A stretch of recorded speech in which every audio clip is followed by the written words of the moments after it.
jsme tady stáli, bezmocní, naštvaní a mysleli jsme, že jsme sami. Uplynuly 3 týdny a všechno je jinak.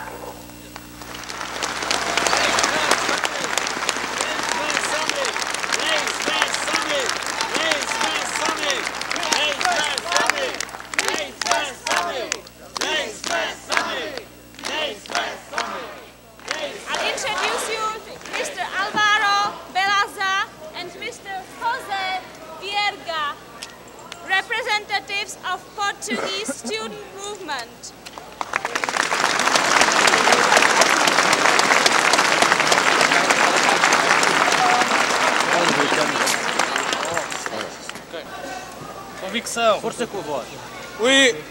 We are here to bring the support of Portuguese young people, of Portuguese people, and we are short of European people.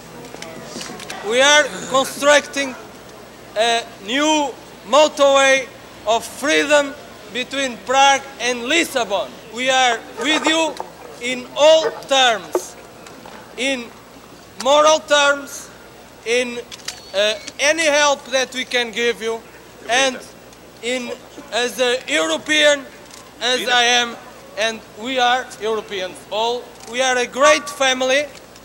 We are all a great family. Portuguese, Czechoslovakian, every European. We are very far, but our hearts are close with you and are with you.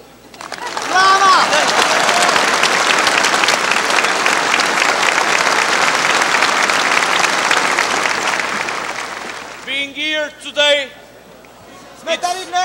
it's no right to showing solidarity to you, to young people of Czechoslovakia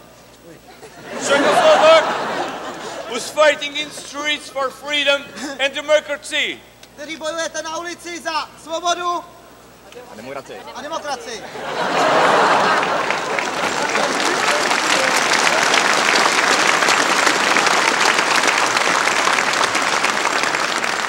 Came here to show you that you're not alone.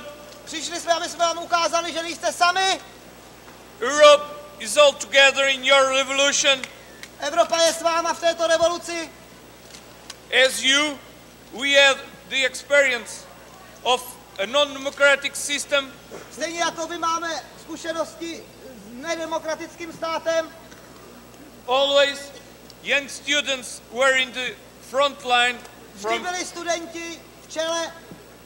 In front line from freedom and democracy.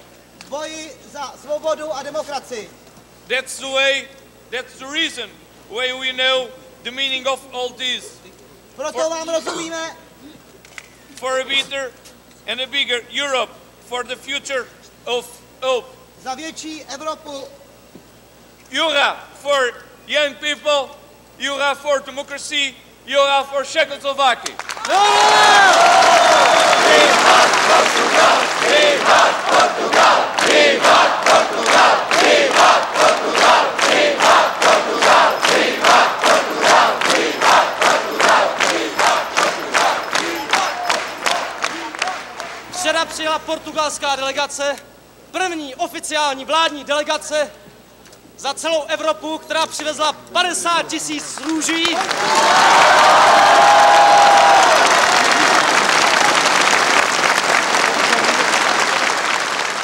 Už nejsme sami, je za náma celá Evropa. Tenhle ten den je historický den.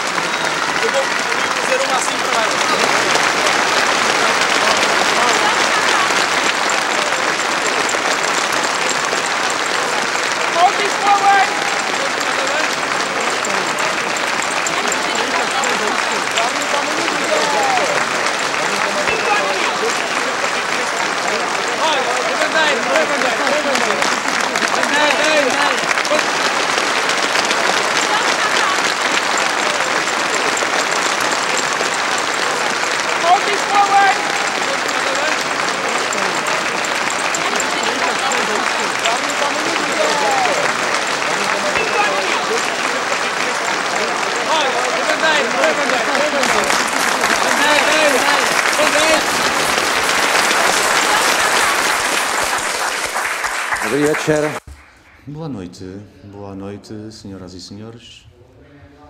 Eu gostaria de dar as boas-vindas a todos neste encontro de hoje, um encontro luso-checo.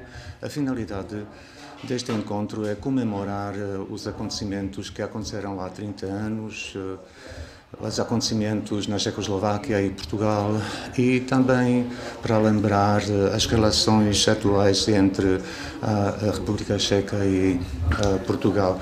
Agora vou pedir à senhora Sandra Baworovská, diretora, que nos informe sobre este projeto que foi inaugurado ontem na Galeria da Municipal de Praga. Sandra, por favor.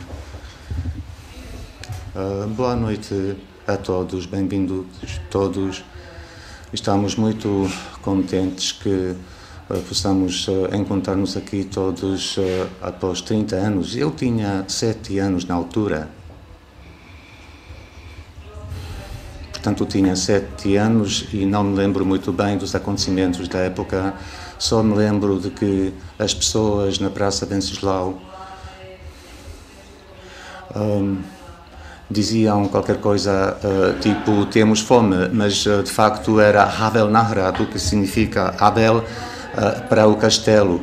Então não percebia muito bem, mas sabia que se estava a passar alguma coisa importante. Mas agora, a sério, nós com a minha colega Adelaide Ginga preparamos esta exposição Cravos e Veludo, Arte e Revolução entre os anos 68, 74 e 89. É uma exposição que mostra os eventos históricos e a arte. Ao mesmo tempo, é um projeto que é bastante ambicioso. É, de facto, pela primeira vez que a arte portuguesa está a ser exposta na República Checa e também na Eslováquia. E eu estou muito contente que possamos também dar as boas-vindas aos nossos convidados. Portanto, pode dizer e convidar ao palco o Sr. Havel Beleza,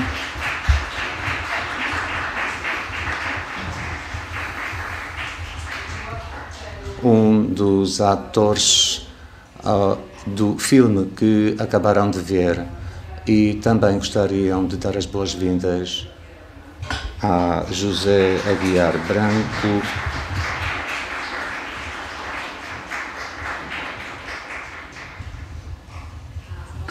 e, naturalmente, Monika Pajerova,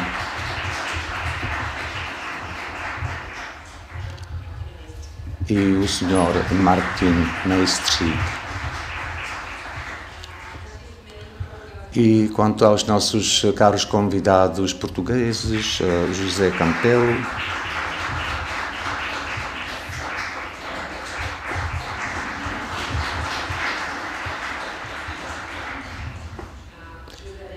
e José Viegas, que também atuou no filme, e, claro, o Sr. Diogo Cabrita também, não podemos esquecermos dele também.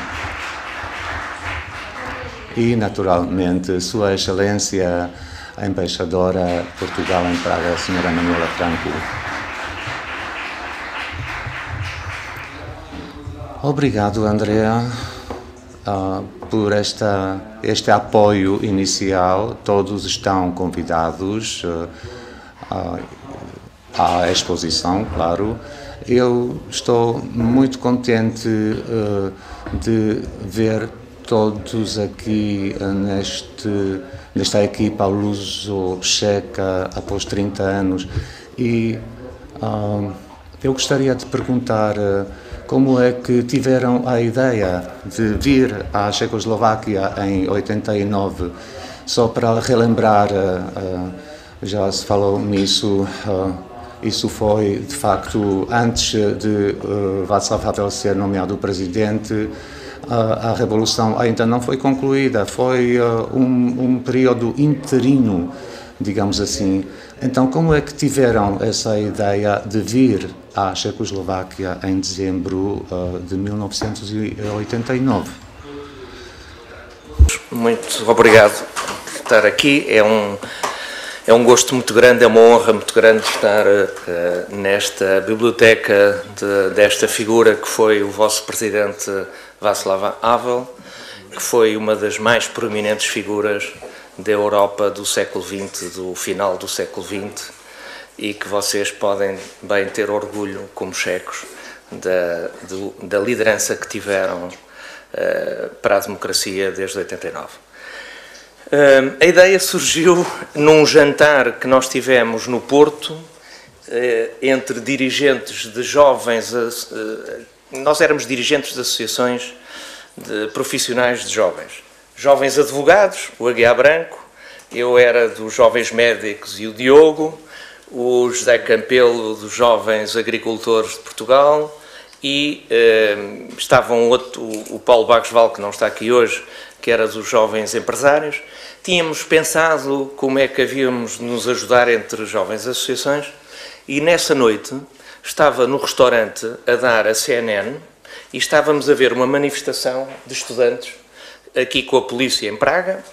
Estava também em Berlim o processo da queda do muro, mas em Praga os estudantes, a coisa foi violenta e os estudantes davam flores à polícia.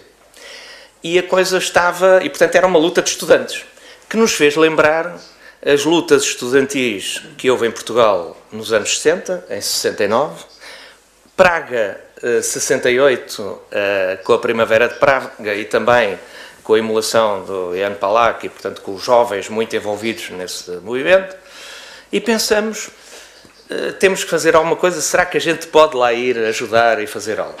E então lembramos, na altura, como nós tínhamos vivido com 15, 14, 16 anos, o 25 de Abril, que foi uma revolução de flores, de cravos neste caso, pensamos, vamos lá e vamos levar cravos. Tivemos sorte, porque não sabíamos, só soubemos depois, que os cravos aqui significavam os soviéticos, e, portanto, mas tivemos a sorte dos deuses. E em Portugal não há cravos em novembro, e só há rosas, e então trouxemos rosas. Como tudo se fez, fomos a Coimbra e convidamos o Viegas, que era o presidente da Associação Académica da Universidade de Coimbra, que fazia naquele ano 700 anos, e que convidamos-lo para vir connosco, porque Coimbra tinha havido a luta dos estudantes, que faz agora 50 anos, em 69, contra a ditadura fascista, e as ditaduras são todas ditaduras, sejam elas fascistas ou comunistas. Falta de liberdade. A liberdade é um valor universal e, quando faz falta para todos. E viemos sem conhecer ninguém. Não havia telemóveis, não havia Facebook, não havia rede, não havia nada. Nós aterramos em Praga e tivemos a sorte de ficar no hotel onde estavam as televisões e a CNN. Aliás, foi a CNN que nos ofereceu, no fim, este filme. E quando nos ofereceu, disse, vocês levem isto, porque os vossos filhos um dia vão perceber que vocês tiveram na história da Europa. Bem, e aterramos em Praga e perguntamos aos jornalistas onde é que estão os jovens. E eles disseram, os jovens a gente não sabe, mas sabemos onde é que se reúnem o Václav Havel e a oposição, num bar de jazz, no meio de uma rua em Praga. E viemos nós para o bar aqui, este bar que vocês têm nesta rua, no Vorny, não é? E estávamos sozinhos, um frio tremendo, noite escura, e lá fomos bater à porta, e com medo, e os senhores do bar, muito assustados, viram estrangeiros, jovens, o que é isto? Queremos falar com os dirigentes. Bem, o que é facto, levaram-nos lá a cabo, e é uma imagem que temos para a vida, que é o Václav Havel de casaco, de frio, todos com casaco, não havia aquecimento, um frio tremendo lá dentro, e nós estamos aqui, viemos de Portugal e queremos ajudar, precisam de ajuda. E foi assim que começou a conversa. Eles, claro, ficaram surpreendidos, disseram-nos que os estudantes estavam na universidade onde fomos na manhã seguinte e conhecemos a Mónica, o Martin, bem, e começou a aventura, e tínhamos umas rosas que vinham a caminho de avião, que por acaso também organizou-se a manifestação para receber as rosas e na véspera não havia rosas ainda. As rosas andavam pelos aeroportos da Europa. Mas, também por sorte, e nós temos um ditado em Portugal que diz que a sorte protege os audazes. Por sorte, as rosas chegaram às 7 horas da manhã do dia da manifestação. E assim distribuímos as rosas, estivemos convosco, estivemos com Havel, depois com Havel perguntamos-lhe se ele queria falar com o Mário Soares, que era o nosso presidente e que era amigo do presidente Mitterrand, do chanceler Helmut Kohl, de figuras europeias, para ter solidariedade da Europa. O Havel disse que sim. Eu liguei para casa do Mário Soares à noite, isto foi à noite, foi uma conversa às 9 da noite. O Soares atendeu, eu disse, olha, estou aqui com um senhor que eu acho que vai ser aqui o futuro presidente e precisa de ajuda. O Mário Soares só falava francês, não falava inglês. E o Havel só falava inglês, não falava francês. Fiz um pouco de tradutor, falamos francês e inglês, vá lá. E eles falaram pela primeira vez. E Mário Soares disse-lhe que tudo o que ele precisasse, que a Europa estava com ele. Mário Soares, sei que tinha falado com François Mitterrand nessa altura.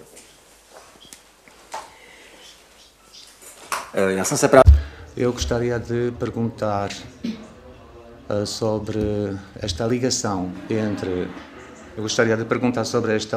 entre Václav Havel e Mário Soares, porque nós que ainda nos lembramos dos eventos ficamos um tanto surpreendidos.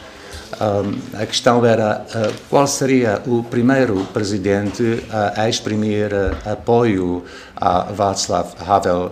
Será que vai ser Mitterrand, o presidente americano? Mas calhou que foi o presidente português. Com todo o devido respeito, uma figura que não era tão conhecida neste país. Mas você descreveu os acontecimentos como alguma coisa muito simples.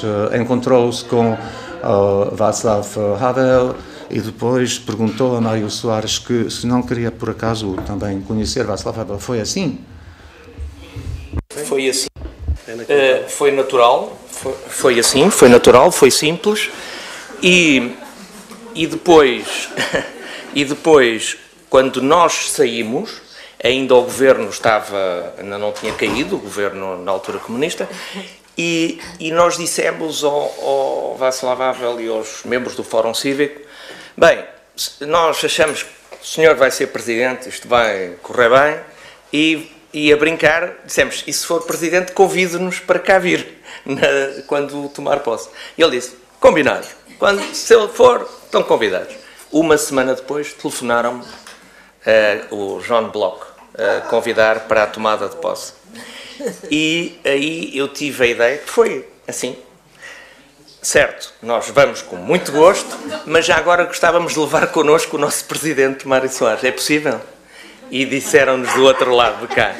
Isso é difícil porque não vamos convidar nenhum chefe de Estado. Mas abrimos uma exceção e Mário Soares vem cá com muito gosto e Václav Havel vai estar com ele nesse dia. Só que me puseram uma questão, que já tinham falado quando cá estivemos.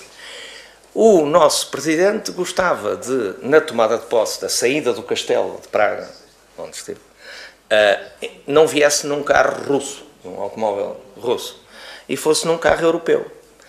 E a gente teve que tratar de arranjar um carro europeu, foi um carro francês, um Renault, e foram 2 checos buscá-lo a Lisboa e levaram um convite que está no Museu da Presidência Portuguesa em Lisboa, de Václav Havel, em que é um convite escrito à mão para o nosso presidente, com um selo com um coração vermelho, que é extraordinário, para nós e para o presidente, eu vi, porque eu estava lá, e adorou, não é? É fantástico.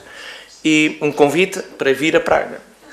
Viemos a Praga, e na vinda para Praga, para a tomada de posse a 31 de dezembro de 89, fomos a Paris. E o presidente Soares foi dizer ao presidente Mitterrand, olha, não leves a mal, não fiques com ciúmes, mas eu vou lá primeiro que tu, porque eles eram muito amigos.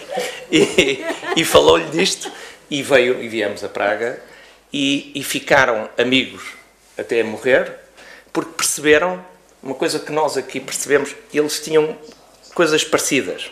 Eram homens de cultura, eram homens que gostavam da vida para além da política, a vida, a bela, a vida que tem que ser vivida, que gostavam de literatura, de história, que eram cultos e que eram também informais, isto é, que tinham um sentido da informalidade para que as coisas pudessem ser simples, porque no fundo a vida é o que é e os dirigentes políticos são homens e mulheres como os outros.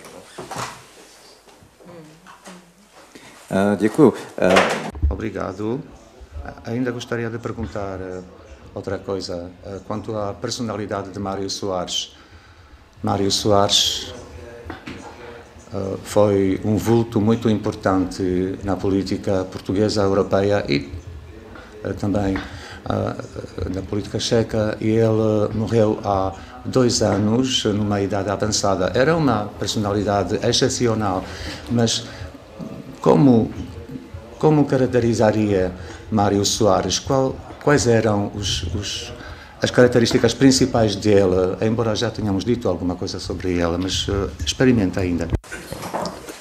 Para responder a essa pergunta, é importante conhecermos bem a gênese deste nosso movimento. O ponto que nos uniu a todos foi o sentimento da liberdade e do valor que ela representa e da importância que tem para lá das convicções ideológicas. Porquê? Porque este grupo que estão aqui a ver, de que eu faço parte, é um grupo que tem diferentes perspectivas ideológicas de encarar a nossa organização em sociedade, mais à esquerda, mais à direita, digamos, na tradição e na divisão normal. Nós somos a expressão disso. Ora estive eu no governo, ora esteve o Álvaro na oposição, ora, como acontece agora, está a cor política do governo do Álvaro e estou eu na oposição. Mas há uma razão acima disto e que explica tudo desde a sua origem, que é a tal questão da liberdade que nos une para lá daquilo que são as nossas convicções ideológicas particulares. E isto vai ao encontro da sua resposta, não sendo eu uma pessoa de acordo, Mário Soares, tenho o maior dos respeitos pelo Mário Soares, por aquilo que foi o significado da sua resistência antes, no tempo da ditadura em Portugal, depois também logo a seguir à nossa Revolução, quando houve a tentativa da implantação do regime comunista em Portugal em 1975-76, e em que Mário Soares foi tão forte quanto resistente antes do 25 de Abril, como depois do 25 de Abril. Não tenho a mínima dúvida de dizer que ele foi o principal responsável de não haver uma ditadura comunista em Portugal depois do 25 de Abril. Isto, para alguém como nós todos, que prezamos a liberdade acima de tudo, significa que Mário Soares é uma expressão do Portugal livre, foi durante todo o seu percurso político, tinha as características. Eu também conheci relativamente bem a Mário Soares, privei com ele em vários destes momentos e também noutros momentos de maior empenhamento político, até porque eu, como fui membro do governo em Portugal por 2 vezes, como Ministro da Justiça e como Ministro da Defesa, tive precisamente interações sempre mais, digamos, marcadas do ponto de vista ideológico, e só posso dizer que quando essas interações são com o respeito absoluto das opiniões diversas e diferentes que cada um tem, estamos na expressão maior da democracia. E o Mário Soares, desde o primeiro momento em que nós conhecemos até ao dia da sua morte, o valor supremo que sempre colocou foi o valor da liberdade. E isso é uma lição para todos nós. E também explica esta forma muito ad hoc com que tudo isto aconteceu.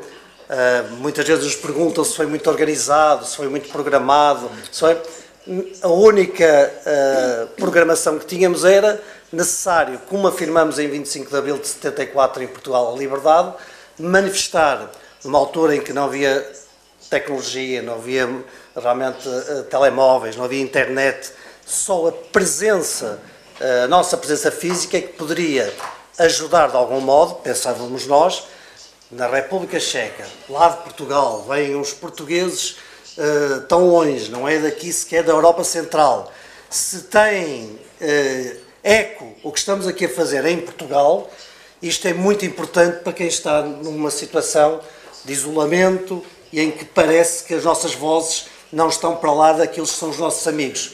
E nós queremos mostrar isso. Um país pequeno como Portugal, lá longe na Europa, sabe que há checos que estão a lutar pela liberdade, sabe que há estudantes que estão a lutar pela liberdade. E Mário Soares deu-nos, digamos, depois a chancela, deu o carimbo institucional, no sentido de haver um presidente que dá, digamos, o apoio a estes jovens. Deixe-me também dizer uma coisa em benefício de Mário Soares. Eu acho que ele sempre teve um sentido da história brutal. E naquele telefonema que o Álvaro fez, ele realizou a importância que era a um país pequeno como Portugal, o presidente de um país que tinha sido libertado também há pouco tempo da ditadura, ser o primeiro a manifestar-se no apoio a um presidente de uma república, na altura Checoslováquia, livre, e que isso dava o sentido da história.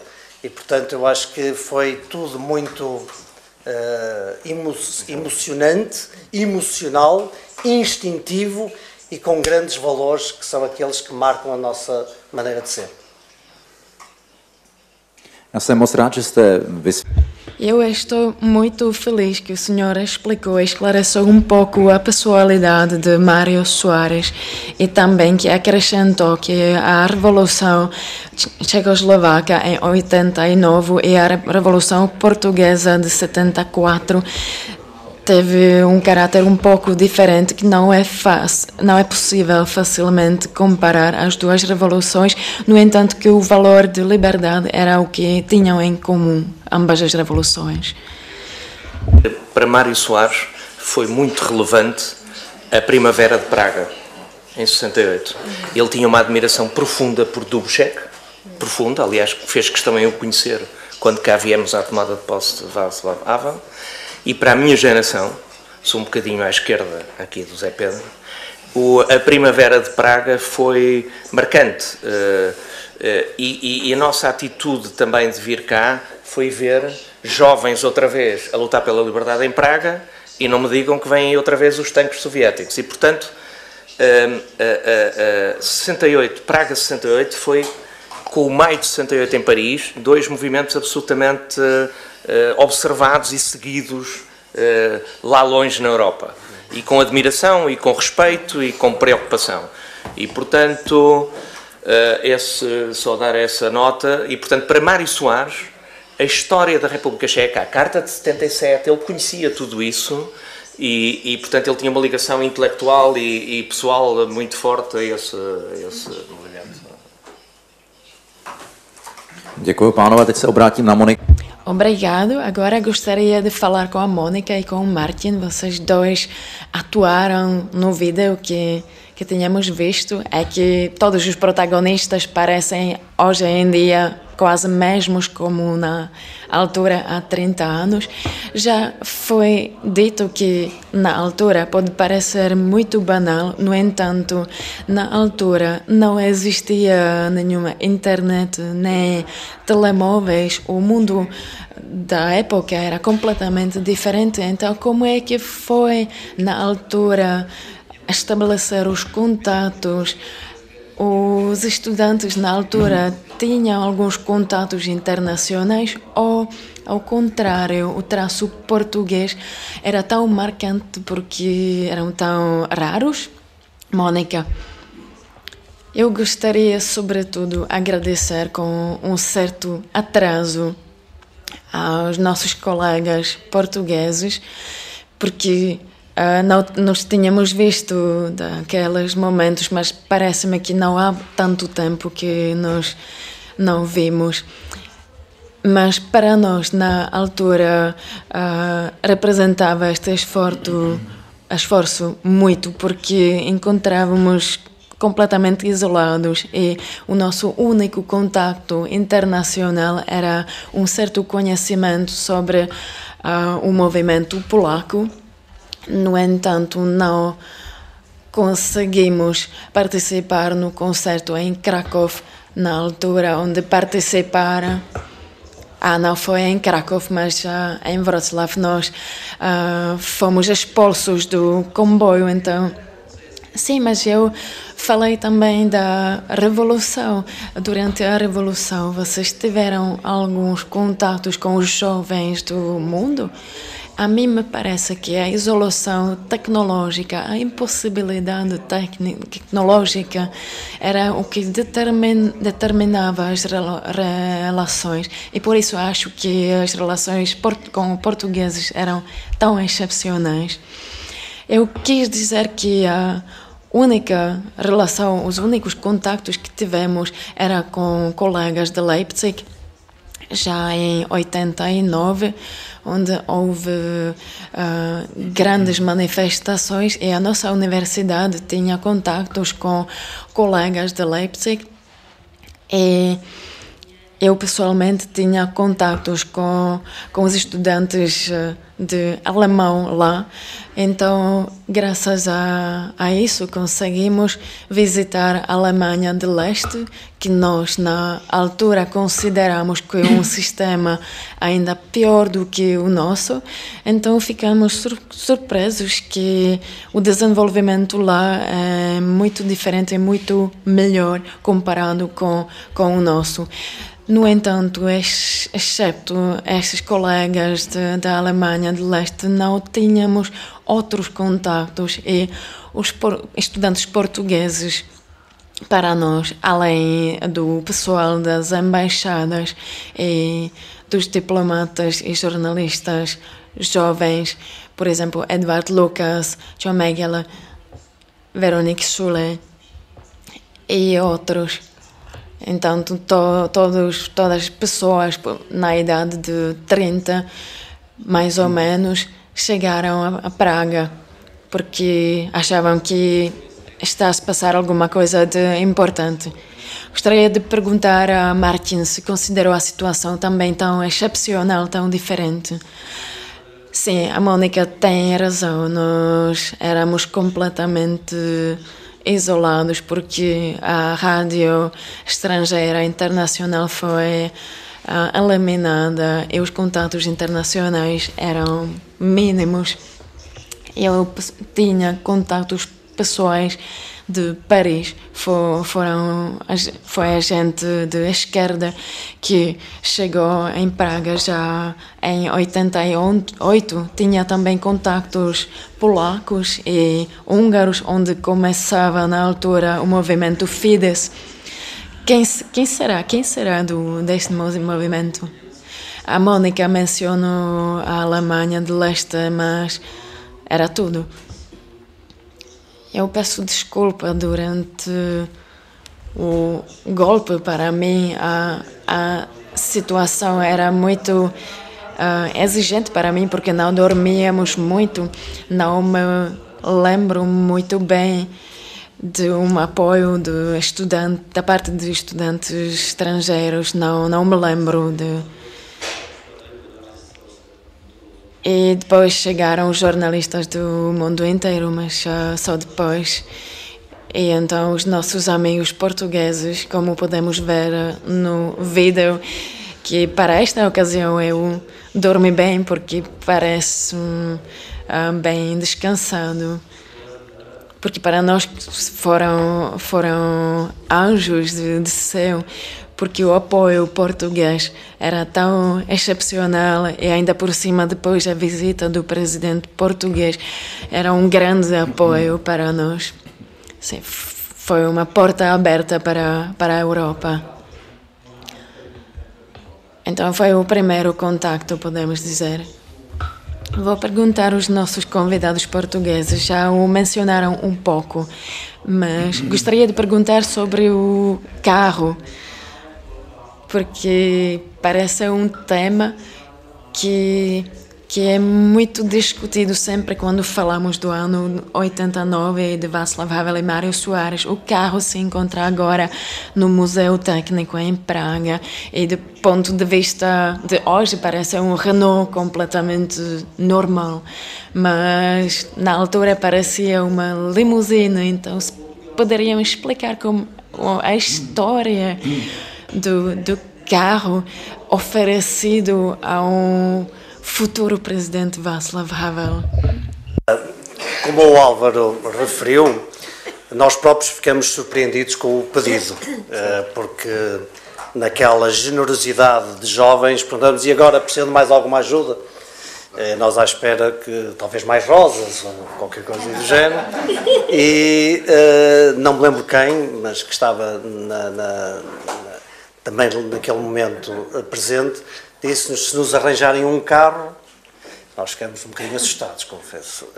Um carro não era propriamente aquilo que estava nas nossas capacidades até naquele momento. Mas,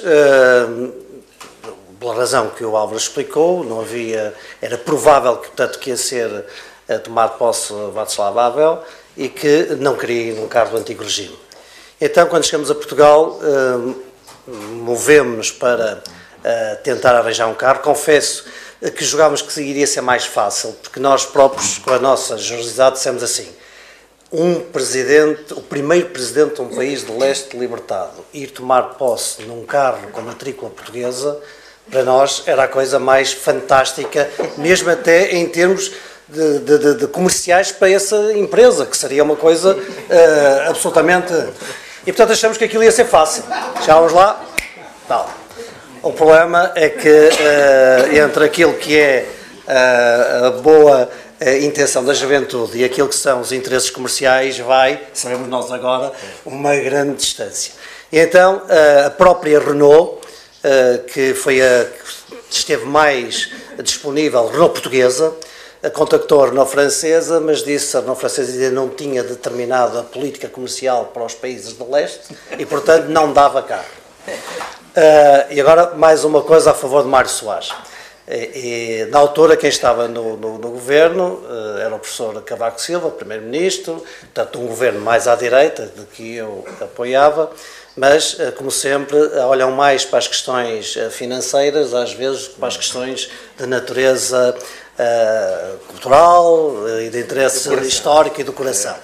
E, não obstante ter sido também um grande primeiro-ministro, nós achávamos que era fácil isentar, porque a Renault disse: nós podemos dar o carro Renault portuguesa, mas há a questão fiscal dos impostos, etc. E nós fomos ao primeiro-ministro, não é, ao professor Cavaco Silva, para ver se nos libertava de impostos, porque achávamos que qualquer financiamento para um apoio a uma revolução desta natureza era sempre pouco dinheiro.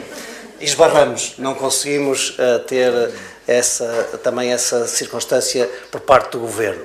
E então fomos à Presidência da República, mais uma vez, Mário Soares com o seu faro político total, e disse assim: o que é que a Renault precisa para que o carro saia? É assim, não é? À nossa frente, na Presidência da República. E a Renault diz: bem, se vier um fax, que na altura era o que havia, um fax na Presidência da República, o carro sai. E o Mário Soares disse: vai um fax e alguém há de pagar o carro. E alguém... É que é mesmo, isto é tudo história simples, mas é mesmo assim. Alguém há de pagar o carro. E assim foi. Vieram, porque aliás ele na altura comungou do que nós dissemos, que é o Václav Havel ir num carro com matrícula portuguesa, na tomada de posse, naquilo que é uma expressão maior da liberdade, para a história de Portugal é uma coisa única, não é? Única. E assim foi. Foi o fax para a Renault entregou o carro, depois lá alguém acabou por pagar o carro, não é? Durante uns meses depois, e assim veio o carro para para Praga, e é uma coisa que nós... Há aqui uma coisa que nós já combinamos aqui fazer e vamos tentar, é porque achamos que a verdade histórica ficará mais conseguida ainda se a matrícula do carro for a matrícula portuguesa com que efetivamente o Presidente Havel tomou posse aqui em Praga. Portanto, o carro, quando foi buscar o Presidente Havel, tinha matrícula portuguesa. O L. Não me lembro agora. Era o L. E eu acho que nós podemos assumir o compromisso de tentar fazer a matrícula da época para que seja colocada cá no museu, porque a verdade histórica ficará mais conseguida, creio eu, em benefício quer dos checos, quer de Portugal. Posso? E ainda há outro episódio. Foram 2 checos, eu penso que da segurança checa, buscar o carro a Portugal e trouxeram-no, e o carro chegou 2 horas antes da tomada de posse. Eu estive ali no castelo, a tomada de posse foi às 10 da manhã, 11, e o carro chegou às 7 da manhã daquele dia. Portanto, fizeram a viagem os dois a revezarem-se, um dormia, o outro conduzia, e a viagem é longa. Eu próprio vim agora de carro, de automóvel de Lisboa para cá, mas dormi pelo caminho, nem hotéis. Mas chegou 2 horas antes. Portanto, houve um conjunto de acontecimentos em que, como eu costumo brincar, os deuses estiveram connosco. Permita-me só também uma coisa, em benefício da diplomacia portuguesa, esta vinda do Presidente Mário Soares, digamos, causou alguma perturbação diplomática, porque não havia presidentes de nenhum outro Estado convidados para a cerimónia da tomada de posse do Presidente Havel. Então, a solução, já cá com o Presidente, foi preciso ser resolvida, porque sempre era o Presidente da República de Portugal, então eu acho que foi magnífica a solução encontrada. A primeira, indo ao encontro da identidade dos 2 presidentes, tiveram um banho de multidão, andaram os 2 a passear na Praça São Venceslau. Não, e pelas praças de Praga. Pronto, mas os 2 com o bem, com a legitimidade popular, bem? E como o Presidente Mário Soares estava em Portugal, convidou o Presidente Václav Havel para ir almoçar à Embaixada Portuguesa. Portanto, o primeiro convite que a diplomacia portuguesa fez para almoço... O primeiro almoço do Presidente Václav Havel foi na Embaixada de Portugal e foi bacalhau. O Álvaro não me deixou concluir porque tem esta ansiedade toda ainda dele. Que era isso que eu ia dizer, que a diplomacia resolveu um problema de uma forma realmente exemplar, porque a primeira recepção que o Presidente Havel teve, enquanto Presidente, foi na Embaixada Portuguesa, num almoço oferecido pela Embaixada Portuguesa.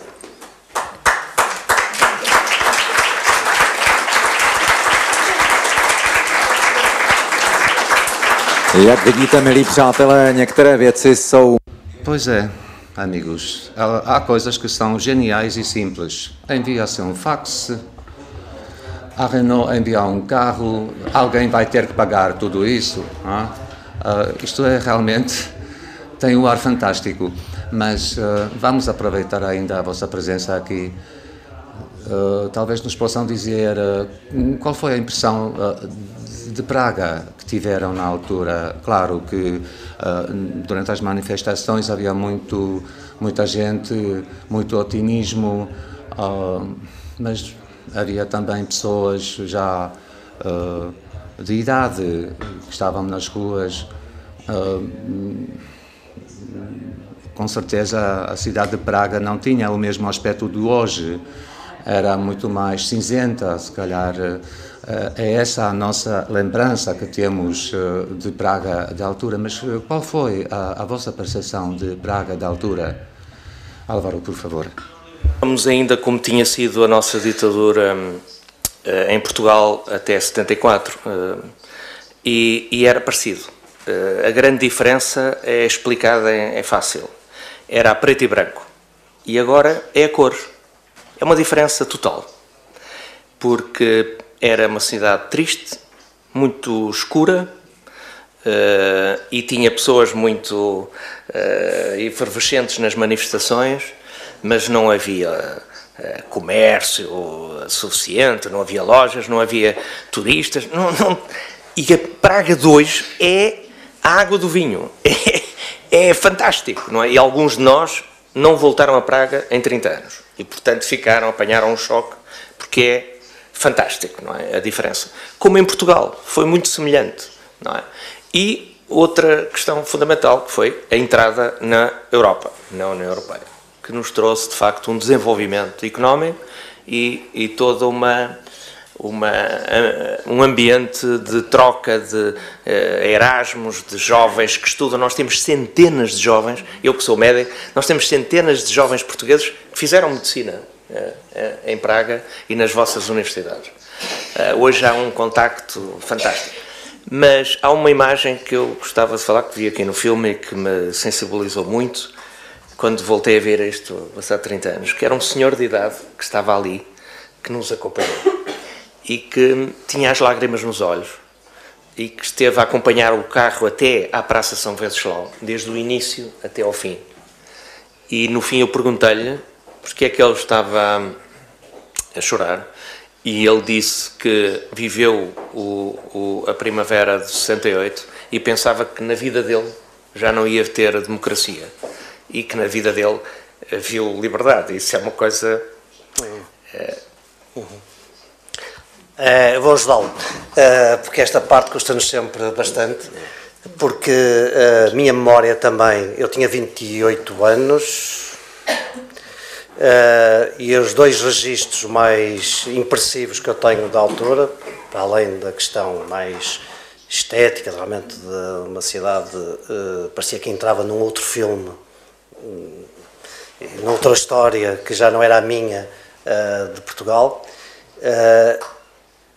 foi aquela forma impressiva com que o simples receber de uma rosa tinha uma carga impressionante de sensação, de sentimento que nos tocava profundamente. Era uma simples rosa e as pessoas iam com uma mão como quem vai agarrar uma coisa que não pode largar mais. E aquilo, digo que nesse aspecto ainda foi mais impressivo que os nossos escravos da Revolução de 74.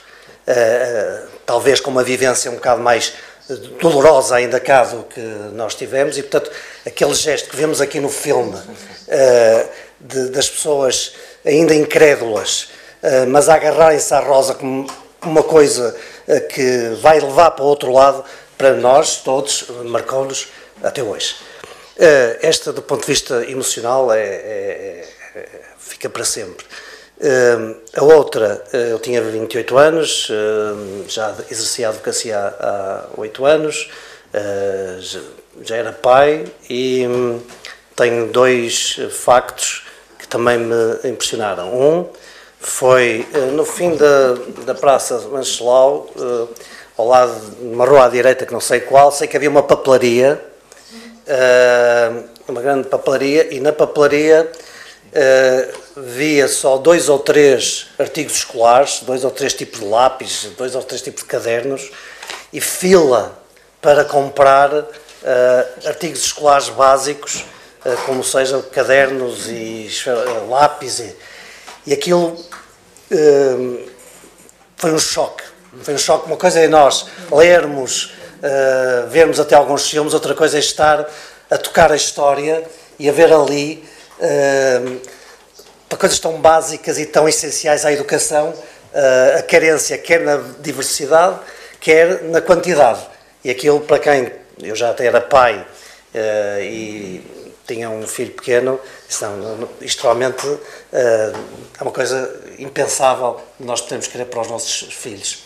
E o último, a última imagem que nós temos, e que é também fica para a vida, quando nós íamos para o Porto, depois da nossa, de tudo isto que acabaram de ouvir, o taxista que nos levava, que nos referiu, estávamos a contar, ele a contar a história, que era antigo campeão olímpico de qualquer coisa, confesso que não me lembro, que era professor também, portanto tinha uma graduação, mas que precisava de fazer trabalho de taxista para poder ter mais algum dinheiro que pudesse completar aquilo que era as suas necessidades económicas.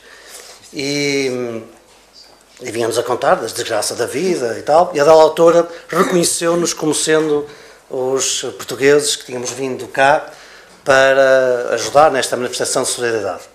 E chegados ao aeroporto, quando nós quisemos pagar, ele não quis aceitar o dinheiro,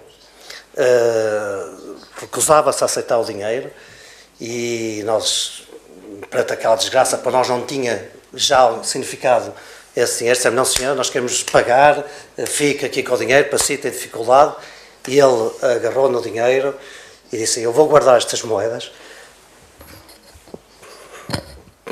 porque... Agora ajudo o Zé Pedro. E agarrou nas moedas, que eram dólares, e disse, vou guardá-las em minha casa, e vou dizer ao meu filho de 7 anos que a liberdade não tem preço, para ele saber que a liberdade não tem preço. Verdade.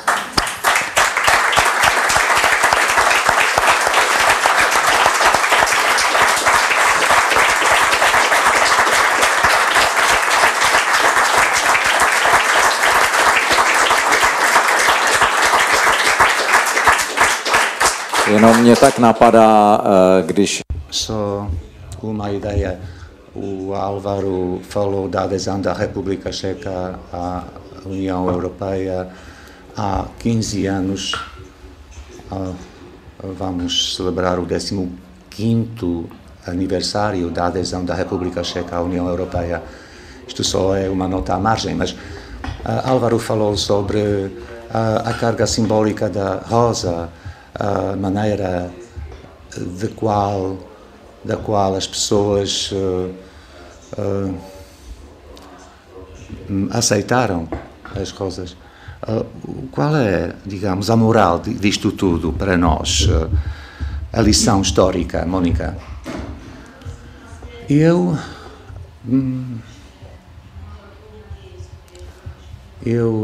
tenho a esperança de que este ano inteiro seja uma oportunidade para nós, não só para encontrar as pessoas que são nossos amigos de há muito tempo, mas que são as pessoas que acreditam na mudança, as pessoas aqui que participaram nas manifestações correram risco, igualmente como os portugueses no ano 74.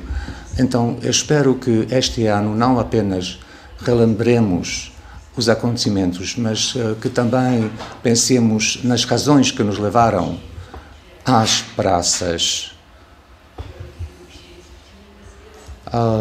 que não se tratava de um simples ato de entregar uma rosa. Eu quase já não esperava, não tinha a esperança de vos rever. Eu diria que 30 anos após a democracia na República Checa não está ainda em condição ideal, mas este ano, se calhar, pode ser uma oportunidade para melhorar as coisas. Mas não é uma coisa que se possa fazer com um bastão mágico. Claro que não. Primeiro, temos à nossa frente as eleições europeias.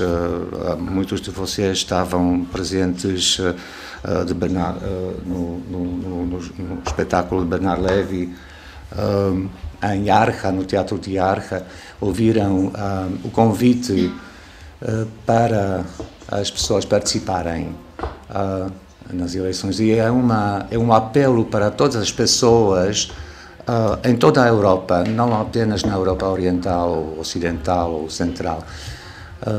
Bernard Henri Levy, Milan Kundera e outros que assinaram esse documento, esse apelo, de facto queriam dizer que é preciso salvar a Europa, porque ela está a correr risco hoje em dia, talvez o maior risco só comparável com o perigo que a Europa corria nos anos 30 do século XX. Portanto, é interessante que os intelectuais em toda a Europa, as pessoas que na sua vida civil fazem outras profissões, sentem a necessidade de se empenhar de novo para mudar o estado das coisas, não apenas na República Checa, mas também em toda a Europa. Martin, quer acrescentar alguma coisa? E use o microfone, por favor. Pois é. Se calhar vou começar a dizer que em 89, quando os estudantes portugueses, os nossos amigos portugueses chegaram a Praga, nós queríamos liberdade, a liberdade e a democracia, sem saber o que é, de facto.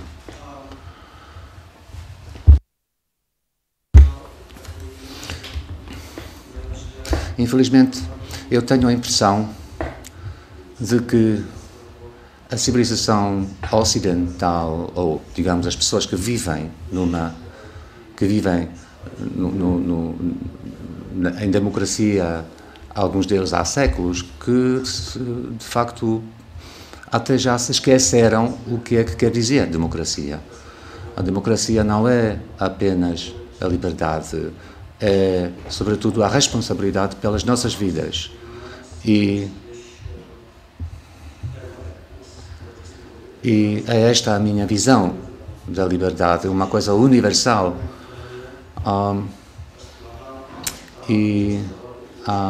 O esforço do Estado de intervir nas nossas vidas não corresponde muito com esta minha visão da liberdade, de democracia.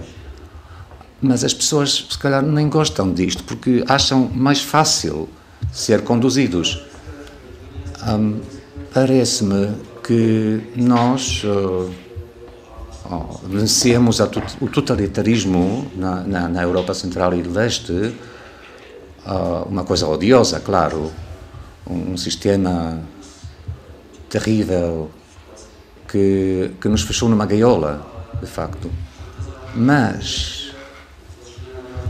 ao mesmo tempo, parece que a democracia ocidental está a chegar, está a alcançar os seus limites, que estamos que estamos a aproximar-nos de uma transformação radical. Não sei se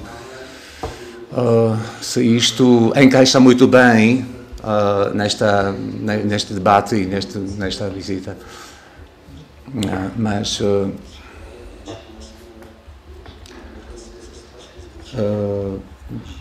temos a França, a Britânia, os Estados Unidos, etc., têm sistemas idênticos. O mundo parece ter se encolhido,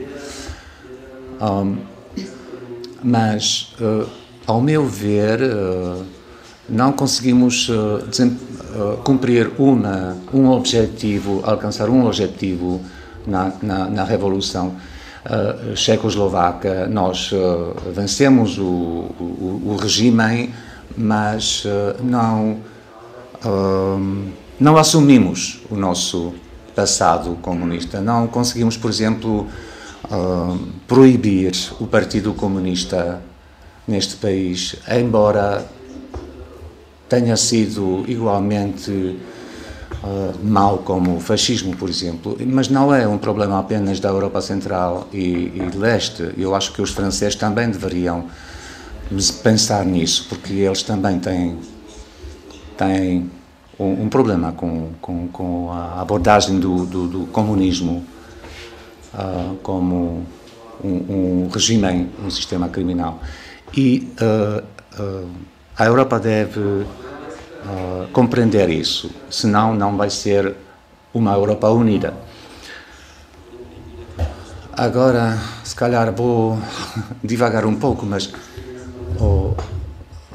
se calhar vou desviar-me do tema, mas queria dizer que nós, por exemplo, concentramos-nos muito no governo que temos ou que gostaríamos de ter. A Mónica falou sobre o risco que estamos a correr hoje em dia, comparável só com o risco nos anos 30 do século XX.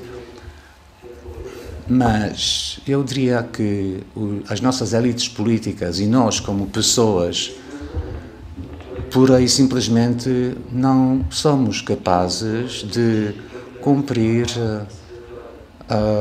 as tarefas que o mundo coloca à nossa frente. Isto não diz respeito à situação no Castelo de Praga, ao Presidente ou ao Primeiro-Ministro Babis, porque nós não somos isolados, não vivemos isolados neste planeta. Eu, por exemplo, sinto uma grande responsabilidade e vejo como uma grande falta da revolução, da nossa geração da revolução, o estado em que estamos agora a entregar este país às nossas futuras gerações. Eu vejo aqui, por exemplo, a minha filha que está presente. Portanto, trata-se da responsabilidade pela nossa vida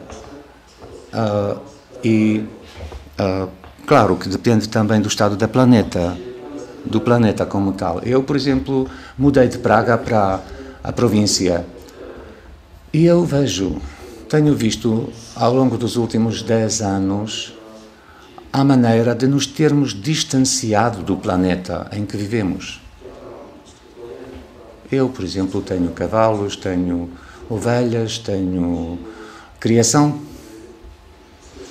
Eu vivo no meio da natureza e essa bicharada toda, para mim, é igual aos seres humanos.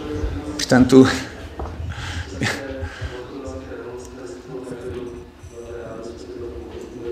se calhar isto também é algo que as revoluções portuguesa e checa nos trouxe, mas é preciso compreendê-lo.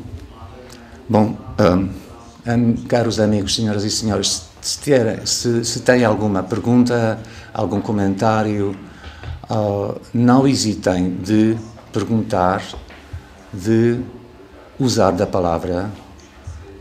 Quem quiser, tem a oportunidade agora, por favor.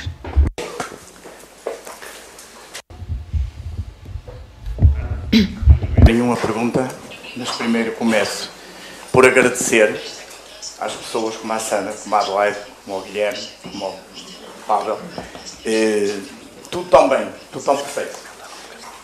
Mas deixe-me dizer uma coisa. Disse aos meus amigos e digo-vos aqui. Em termos da vossa causa, é a 4ª vez que eu estou cá. Mas eu não consigo desviar a memória, o sentir, o arrepio do momento em que nós chegámos cá a Praga. Na segunda noite, não sei se vocês se recordam, tivemos um aviso para quando se íssemos à rua nunca andar separados. E vimos a coisa preta, como se diz em Portugal. Esse rosto que o Albert falou, de facto, permanentemente está nas nossas memórias.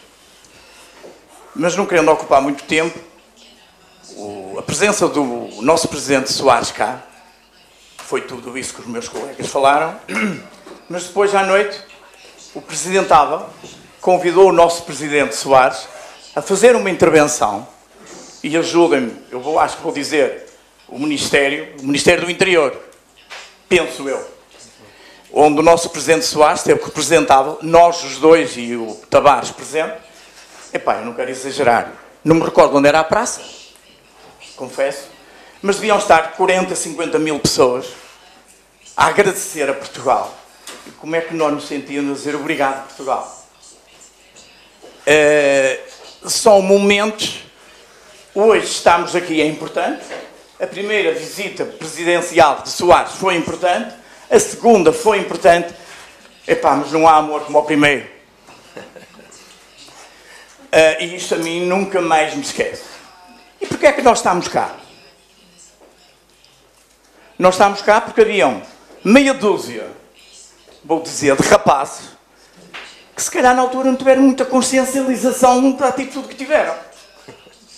Para vos dar uma ideia, a história do carro já foi contada, não vou roubar tempo, mas sim, Álvaro aparece em Lisboa, na nossa sede, 3, 4 dias, sei lá, não tínhamos bilhetes, não tínhamos vistos e não tínhamos avião para vir para Praga. Isso foi resolvido. O que é que isto se deve? A este meia dúzia, como se diz em Portugal, de carolas, que representavam organizações. Eu costumo dizer que as pessoas são organizações e as organizações são as pessoas. E foi com essa credibilidade que nós conseguimos, se calhar, tudo isto e estamos aqui hoje. Senão não estávamos. E não roubamos mais tempo, um pequeno episódio do nosso Presidente Soares. No dia, está ali uma fotografia interessante, muita história. Eu não sou do Partido Socialista. Nunca escondi de erguer a bandeira pela social-democracia / Francisco Sá Carneiro. Mário Soares, com aquela vontade toda dele, vinha-nos de uma cervejaria às 6 horas da madrugada. E eu, Zé Campelo, anda cá, bota-me o braço por cima. Eu tenho a altura que tenho, mas não falta que eu mudasse. Além de tu seres meu adversário político, nunca vais dizer para Portugal o estado que nós estamos. Isto são pequenos pormenores, que são grandes pormenores que eu nunca mais esqueço. E as palavras do Zé Pedro, da grande figura que foi, de facto, Mário Soares. Há sempre anticorpos e aquele momento de distribuir as rosas nunca esquece a ninguém. Só terminando. Eu fui o responsável, nós somos um punhado de rapazes, cada um estava a ver se fazia mais que o outro. Mas tenho um episódio em Praga, que foi as rosas, eu tenho que vos contar isto, nunca mais conseguia-se, eu devia ter ido em 2 dias para ir 10 vezes ao aeroporto. Eu já entrava pelas portas proibidas todas. Porque as pessoas já nos conheciam. Só 2, acho que eram 2 responsáveis / diretores, é que estavam a bloquear a coisa. Nós entrávamos pelas portas mais esquisitas. E eu, quando vi os caixotes todos, lá disse, não é que a gente faça um assalto. Nós temos que levar as rosas para Praga.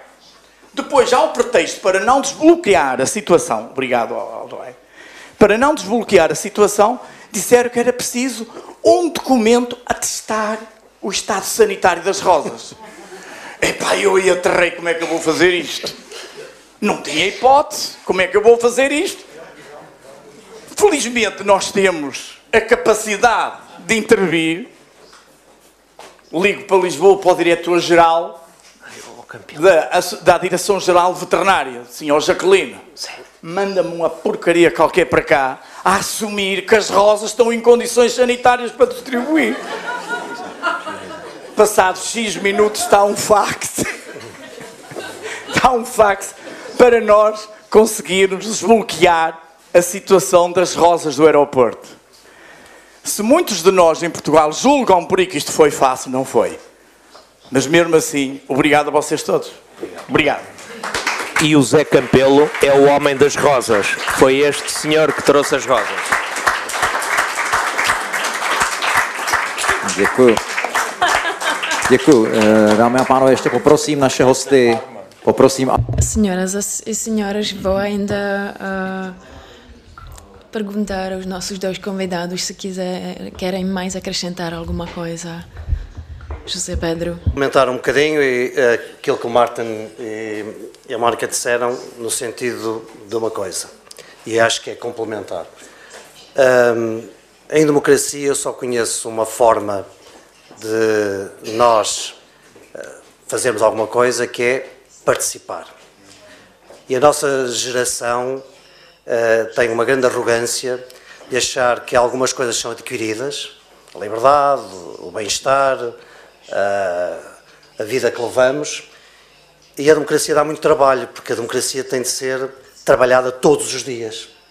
A história mostra quão frágil é a liberdade, a democracia, e o pior dos déficits, falamos sempre muito dos déficits das contas públicas, de vários déficits de natureza muito material, e acho que a nossa geração, digamos, a nossa vivência hoje em comunidade tem muito déficit de participação. E ninguém vai fazer por nós aquilo que nós não estivermos dispostos a fazer. Ninguém. E caímos num certo conforto. E acho que a Europa viveu iludida durante alguns anos, a achar que não era necessário mais do que aquilo que já fez. E é preciso fazer muito mais. E precisamos todos de participar permanentemente, combater esse déficit, mobilizar, discutir. E não é só a nível político, das classes políticas, que é uma forma também muitas vezes fácil da sociedade dizer isso é para os políticos. Não, é para todos. Aqui, nas associações, em diversas plataformas que não têm de ser necessariamente de partidos políticos, estamos sempre a fazer democracia e estamos sempre a garantir os valores que queremos quando participamos. Em ditadura é que não é preciso participação. E, portanto, eu acho que todos os desafios que a Europa tem, que são muitos, eu sou um europeísta convicto, porque eu acho que a Europa é um projeto, um primeiro projeto de paz, antes de ser um projeto económico, de desenvolvimento, seguramente que o é, e isso ajuda à paz, mas eu aconselho a relerem as memórias, se já as leram, eu reli agora de Jean Monnet, e percebermos que os desafios que nós temos pela frente, ainda assim são pequeninos, comparados com aqueles que à época foi juntar uma Alemanha derrotada, uma França vitoriosa, uma Inglaterra vitoriosa, para fazer a comunidade do aço e do carvão, para poder ter acesso a recursos, para que todos, em igualdade, pudessem construir um projeto europeu. Eu acho que os desafios que temos para frente são bem mais pequenos do que aqueles que naquela altura tivemos, e se nós não fizermos ou se não mantivermos um projeto, como disse o Álvaro, aqui em Praga, em que as autoestradas sejam de livre circulação em toda a Europa, e aí as autoestradas são todas as autoestradas de livre pensamento, da livre instalação, da livre circulação. Se essas não existirem, eu temo, como a Mónica disse, que regressemos a uma história que não queremos repetir, de uma Europa dividida, e se a Europa estiver dividida, necessariamente vai haver aqueles que são mais fortes a quererem conquistar os mais fracos, e aqueles que são mais fracos a sofrerem aquilo que não querem voltar a sofrer.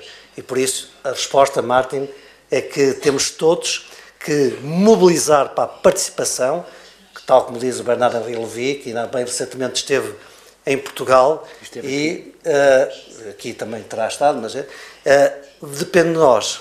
É por isso que eu acredito na democracia e acredito muito de que o futuro é construído com aquilo também que nós quisermos fazer para a sua construção.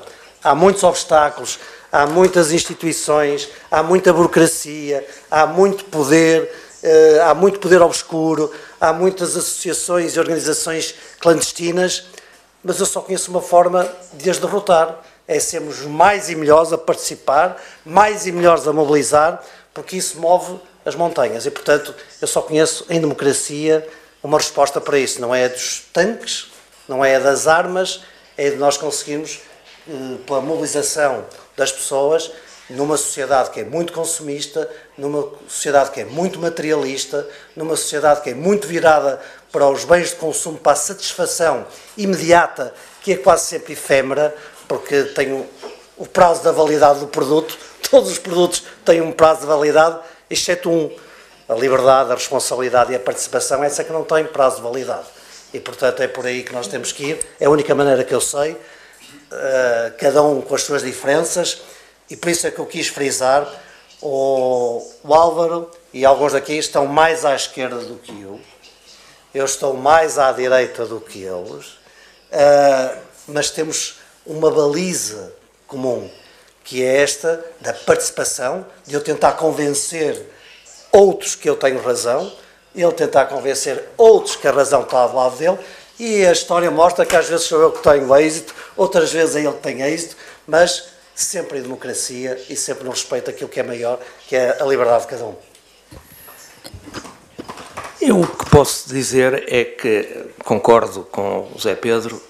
Eu acho que a Europa, como disse a Mónica, está numa encruzilhada e apresenta vários problemas. A Europa apresenta vários perigos e há várias sombras.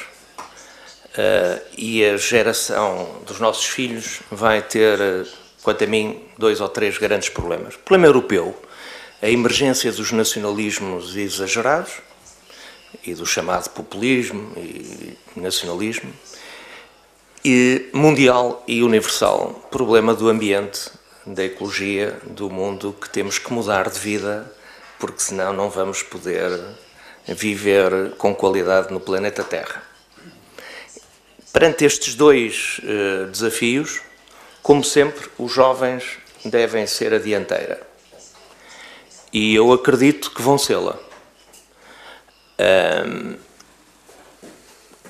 Sou também um europeu convicto e sou de uma geração que Praga é tão minha cidade como é Roma, como é Lisboa, como é Londres. Eu sou europeu. Eu tenho família no Brasil, na América, mas eu sou europeu. Sou português e sou europeu. E adoro a minha Europa. Adoro. A Europa é fantástica. A Europa tem uma cultura diversa, tem cidades lindas, tem escritores fantásticos, tem pintores fantásticos, tem belezas únicas. Toda a gente no planeta Terra gostaria de viver na Europa e todos tentam vir para cá viver. E como sabem, muitos morrem a atravessar o Mediterrâneo para vir para cá. E, portanto, é porque cá construímos algo de muito bom, em que conseguimos estar juntos, numa União Europeia, com as nossas diferenças. Democracia é respeito pelo outro, respeito pelas diferenças, tolerância com os outros. No fundo, é a defesa da democracia liberal, dos direitos individuais, mas também da solidariedade, da fraternidade, não deixar ninguém para trás. Estes valores, para serem defendidos, é fundamental que os jovens leiam. A informação não pode ser só pelo telemóvel. Tem que se ler. E nós temos grandes escritores. Vocês têm, nós, Kundera, nós temos Pessoa. Nós temos que saber a história. Porque só conseguimos evitar problemas se percebermos que ainda há 50 anos, há 70 anos, há 80 anos, há 100 anos, tivemos guerras horríveis. E nada é adquirido na civilização. Nada. Às vezes, povos muito cultos, muito eruditos, fazem coisas monstruosas, como os nossos vizinhos alemães e russos, aqui, vossos vizinhos. E, portanto, o que eu espero é que os governos tenham a lucidez, sejam as quais forem, de fazerem com que no ensino os jovens saibam, como eu sei que aqui na República Checa os jovens sabem tocar, sabem música, mas têm que saber a história da Chequia, mas têm que saber a história da França, da Alemanha, a história da Europa nos últimos 1000 anos. E sabendo a história, e nós somos uma pequenina parte da história que tivemos aqui a falar, percebem que a cultura é central. E nós estamos aqui porque houve umas jovens curadoras do Museu de Lisboa e do Museu de Praga que tiveram a ideia de fazer uma exposição. E a cultura é fundamental.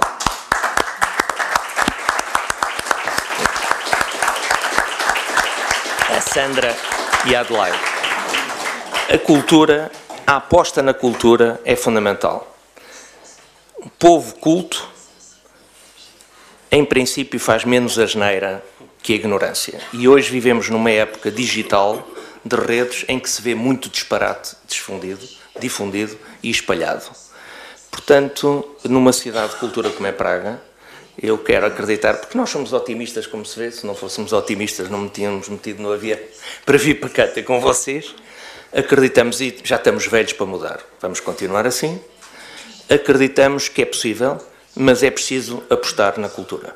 Continuando a apostar na cultura, eu acho que vamos ter um futuro de sucesso e nossos filhos vão continuar a poder estudar nos vários países europeus, andar nestas nossas autoestradas e partilharmos todos os valores comuns que temos porque somos portugueses, somos checos, somos franceses, mas somos europeus e a Europa é um local, é um sítio maravilhoso para se viver.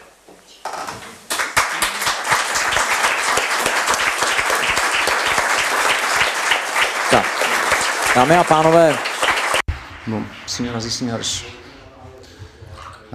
eu gostaria de agradecer a exposição Cravos e Veludo, Arte e Revoluções Portugal e República Checa vai durar até o fim de setembro na Galeria da cidade de Praga. Gostaria de agradecer a todos os convidados, a Sua Excelência, a Embaixadora de Portugal, que nos honrou com a sua visita. Agradecemos também. E quando se fala das linhas ou das coisas que Portugal e Checoslováquia têm em comum, as relações entre Václav Havel e Mário Soares, por exemplo, uma das fotografias feita por Tomky Němec, que acompanhou o presidente Havel durante o funeral dele, tinha sido feita em Portugal. Também vale a pena mencioná-lo. Em todo o caso, agradeço a todos terem vindo. Tem sido um evento muito importante e foi muito importante comemorar os eventos de há 30 anos. Obrigado.